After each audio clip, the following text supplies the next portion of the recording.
आज का टॉपिक है हमारा स्केलर और डॉट प्रोडक्ट। ठीक है, डॉट प्रोडक्ट मींस प्रोडक्ट का मतलब मल्टीप्लिकेशन, मतलब हमारी जो मल्टीप्लिकेशन होगी दो वेक्टर्स की वो डॉट में होगी।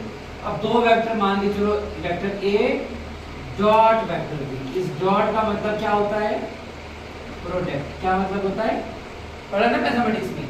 अब जो इस वाले टॉपिक में जो काम होगा वो इस वाले प्रोडक्ट का होगा, मतलब डॉट मल्टीप्लिकेशन। आगे हम पढ़ेंगे क्रॉस मल्टीप्लिकेशन, उसमें डॉट की जगह क्या होगा? क्रॉस लगा होगा। होंगे तो दोनों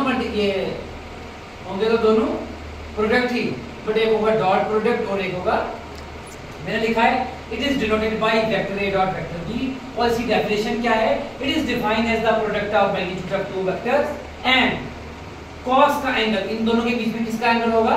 कॉस का। बट वो एंगल कब लगेगा? जब मैं ये वाला जो इसके ऊपर वेक्टर है ये हटाऊंगा, इसके साथ कौन सा एंगल जुड़ेगा? कॉस वाला एंगल। कौन सा एंगल? कॉस। तो ये क्या बन जाएगा हमारे पास? इसकी वैल्यू क्या बन जाएगी? बन जाएगा ए बी कॉस थीटा। क्या बनेगा? जो ही कॉस थीटा जुड़ेगा तो वेक्टर जो इसके ऊपर होंगे वो क्या हो जाएंगे? कैंसिल। जो ही कॉस हम जोड़ेंगे। क्लियर? समझ आई यहां तक? देखो vector A dot vector B equals to A B cos theta. जो ही कॉस एंगल जुड़ गया तो इन दोनों का वेक्टर क्या हो जाएगा? कंप्लीट। ये बन गई इसकी जनरल फॉर्म। ठीक है, अब इसकी ज्योमेट्रिकली अगर इसको हम देखें कि कैसे देखेंगे, देखो मैं मान के चलता हूं मेरा O से लेकर P तक का डिस्टेंस कितना है? A है, दैट मींस OP कितना होगा मेरे पास? ठीक है, ये क्या करना है मुझे? अब वेक्टर को हटाना है। और OQ कितना था? O से लेकर Q को था वेक्टर B, तो सिंपल अगर मैं OQ निकालूं तो कितना निकलेगा? B। साथ ही साथ POQ एंगल कितना है? एंगल हमेशा सेंटर वाले पॉइंट पे होता है ना, तो सेंटर वाला पॉइंट क्या है? O पे एंगल कितना है? थीटा। मैंने इसको भी लिख दिया एंगल थीटा। अब मुझे पता है कि vector A dot vector B होता है AB cos थीटा, तो यहां से A डॉट B कितना निकल जाएगा? A की जगह A। बताओ बच्चों B cos थीटा कितना था? क्या OR नहीं था? यहां से लेकर यहां तक का डिस्टेंस OR नहीं था? बन गया B cos theta will be equal to OR। इधर मैंने इसी जगह OR। फिर AB मुझे पता होता है AB cos theta, vector A dot vector B किसके बराबर निकल जाएगा?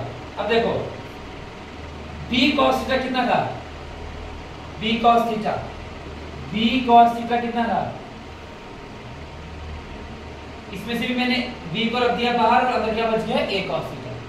ठीक है, यहां से AB will be equals to B की जगह B और A cos थीटा कितना था? देखो A cos थीटा कितना था?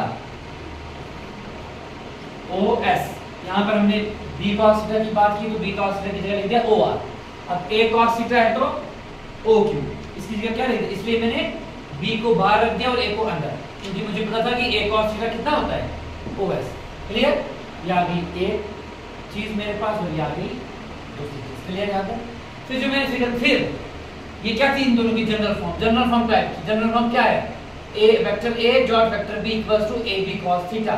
यही है हमारा स्केलर और डॉट प्रोडक्ट। ठीक है, thus the scalar or dot product of two vectors is also defined as the product of magnitude of one vector with the magnitude of component of other vector in the direction of its first। समझ में आई?